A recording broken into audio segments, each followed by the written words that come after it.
Alright, good morning, boys and girls. Today we're going to have a quick little, nice little lesson on L'Hopital's. You guys usually like this one. It's a lot of fun. Alright, so to get started, let's review with a little, this all kind of mixes our limits and our derivatives. So let's review a little limit problem. Okay, so here's our limit problem. Limit as x approaches -1 of 2x squared minus 2 all over x plus 1. Couple of things here with our limit problems. First off, remember when you see a limit like this right here, that this is a two-sided limit, right? We got to make sure that, again, if we're talking about graphically, the limit from the left equals the limit from the right, or if you make this a one-sided limit with a plus or minus, that those two things are going to be equal, okay? Then, as far as evaluating this limit, we have a few different ways, okay?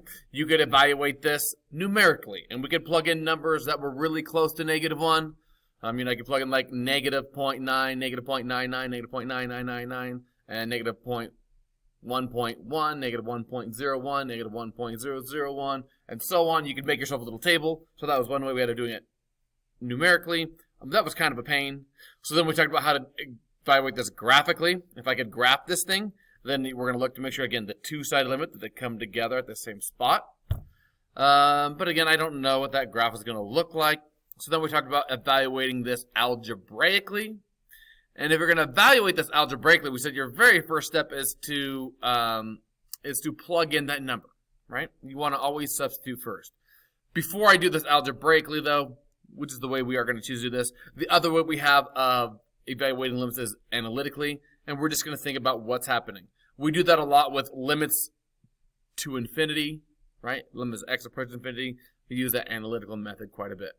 Okay, so in this one, we're going to do this, though, algebraically. I'm just going to go and plug in. And so if I just plug in, we're technically going to, something like this.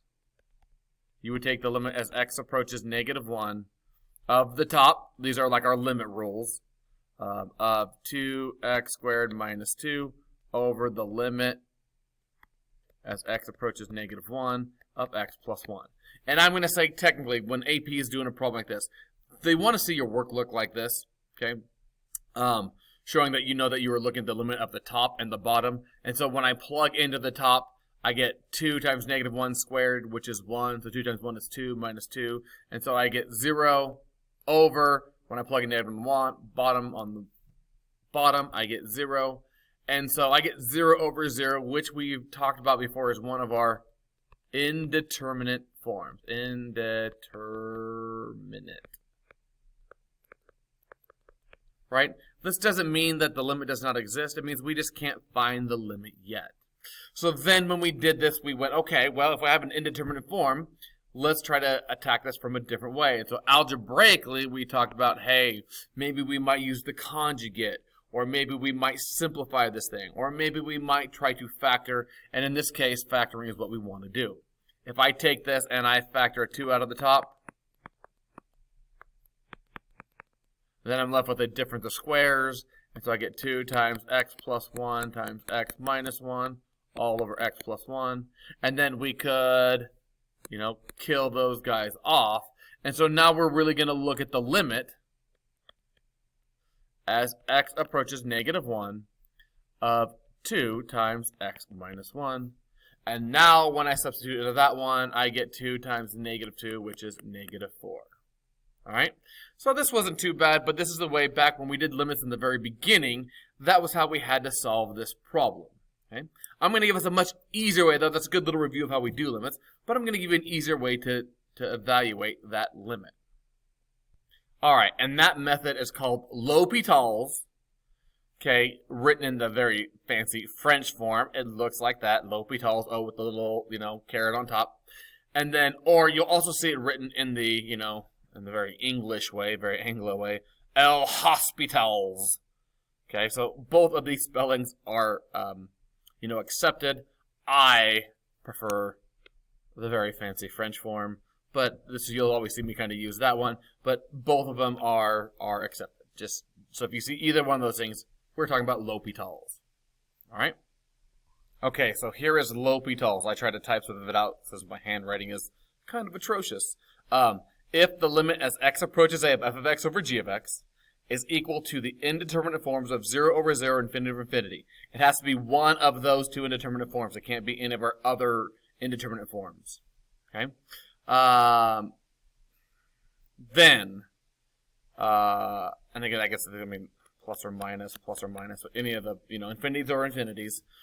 Then, what you can do is, this limit that we were just talking about, the limit as x approaches a, f of x over g of x, is going to be equal to the limit as x approaches a of the derivatives over each other, of f prime of x over g prime of x.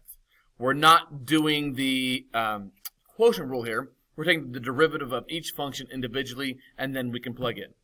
Okay? So going back to our very first example here, I'm going to rewrite it, but we're going to do that same problem using L'Hopital's. Okay, so here we are down here. We already did this first part, but normally I'd want to, again, start by plugging in.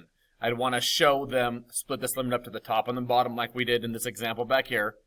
I'd want to do this whole step right here and show them that when I plug in -1, we're going to get 0 over 0. Okay? That is one of our indeterminate forms, but I got to show that it is one of these indeterminate forms first. I've got to fulfill this. Because it is one of those indeterminate forms, then what we can do is, I can use L'Hopital's. And we can instead, in finding the limit of that function, I can do the limit as x approaches -1 of take the derivative of the top over the derivative of the bottom. Okay? And now I could do this limit. And so that was way easier to do now that we know how to do derivatives. And that's why I couldn't try to do this earlier when we did limits, because we didn't know derivatives yet. But now if I plug into here, hey, 4 times -1, and we get -4, but that was way less work than all the stuff that we did over here, right? Let me look at all that work. I don't know what just happened. Okay, I'm back. But doesn't that make sense? A little bit nicer, a little bit easier. And so that's why I said this is a real easy thing to kind of make our limit life easier, which is why I wanted to show this to you. All right, let's do a couple more problems together. Let me just show you a little few tricks and tweaks you can do to this, and then I'm going to send you on your way. All right, we're given a limit problem. Again, very first thing, again, this is going to be more the analytical style because we're going to infinity, but I'm going to plug in, right? And so if I plug in infinity, I get infinity over infinity, right? If I just kind of think about it. On the AP test, if this were on a free response part, you need to, again, split it up like this to show people what you're thinking of. I would do something like that. Also, again, going back to the don't use equal signs, I think I've heard stuff about, like, be careful how you write. Like, if you set this equal to infinity over infinity, I think we can get into trouble. But you want to show that this is going to be infinity over infinity. So I think this is the preferred method for the way they want your work to look. All right? Just like that.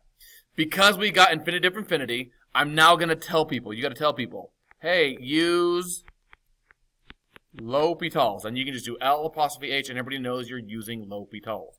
But you got to tell people you're using L'Hopital's. And now I'm actually going to go and use it.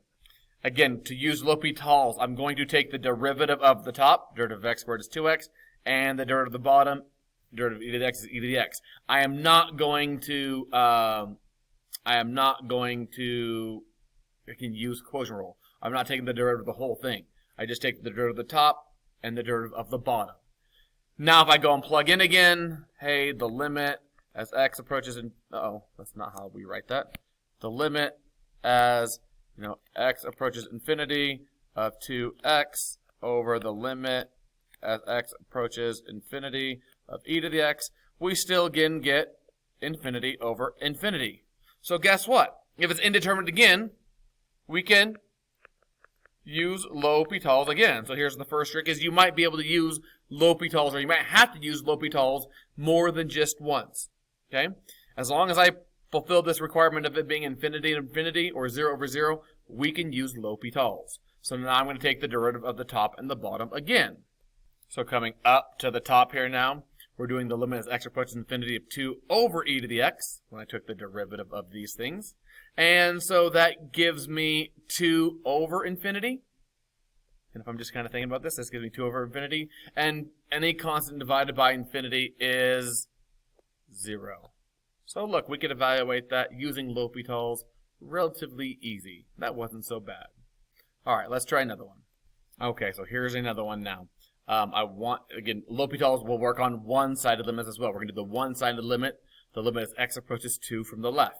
If I were doing this again, first step, plug in. If I were to plug in, I would get 4 minus 4, which is 0. Square root of 0 is 0 over 2 minus 2 is 0. Again, 0 over 0. 0 over 0, use L'Hopital's. Okay, just like that. Now, to use L'Hopital's, I got to take the derivative of the top and the bottom. If I take the derivative of the top, if we take the derivative of the top, we're going to get f of x is the top, square root of 4 minus x squared. Take the derivative, don't forget chain rule, but we end up with negative x over the square root of 4 minus x squared. Double check my work there. When I take the derivative of the bottom, I get x minus 2. Well, when I have the bottom is x minus 2, g of x. When I take the derivative of that, I get 1. So when I take the derivative of the top over the bottom, this is now going to become the limit as x approaches 2 from the left of negative x over the square root of 4 minus x squared, all over 1. So just that right there. And now we can plug in again, and if I plug in now, I'm going to get negative 2 over 0. All right? And that is now not, again, this is not an indeterminate case anymore, right? This is not a place I would go and use L'Hopital's a second time. This is undefined. Therefore, this limit does not exist. Okay? Or this might be an infinite limit that I can, analyze analytically and think about what's happening as we run up along this asymptote. Okay? So just be aware there's between a limit that does not exist and one that is indeterminate. Be careful there. Okay, last one we need to talk about real quickly here. We're going to do the limit as x approaches infinity of x tan of 1 over x. So again, if I immediately plug in here, I get infinity times the tangent of 1 over infinity, or the tangent of 0. And the tangent of 0 is the sine of 0 of the cosine of 0. So 0 over 1, or 0. So we get infinity times 0. Now, if we go back and review our indeterminate forms, infinity times 0 is not 0. Right? That is an indeterminate form. However, this is not an indeterminate form that we can use L'Hopital's on. Okay? In order to use L'Hopital's, it's going to be 0 over 0, infinity over infinity. So what I need to do now is I'm going to have to rewrite this limit so that maybe I get that 0 over 0, infinity over infinity. And usually I let you guys mess around with this in class a little bit and play with it. And, a lot of times you guys will mess with, rewriting that as like cotangent and, weird stuff like that. But here's what you'd want to do with this problem. If I move the x from the top down to the bottom, if I make it an x to the negative 1 on the bottom, that really should be an x to the first on the top. Okay, if I rewrite it like this, now when I plug in, I'm going to get 0 over 0. So now I can use L'Hopital's. Okay, so now I need to take the derivative of the top and the bottom. Taking the derivative of the top and rewriting it a little bit, the derivative of tangent is secant squared u. I rewrote 1 over x as x to the negative first. Because I got an inside, I have to use chain rule. So times negative 1 x to the negative second. When I take the derivative of the bottom, I just get negative 1 x to the negative second. And now I could go and simplify this and get rid of those. So this limit now just becomes the limit as x approaches infinity of secant squared 1 over x. And now when I plug infinity, I get secant squared of 1 over infinity, which is 0. Cosine of 0 is 1. 1 over 1 is 1. 1 squared is 1. So this limit now ends up actually being 1. All right? So there is your quick little lesson on L'Hopital's. Enjoy it, boys and girls. Get after it. And I will see you all again real soon.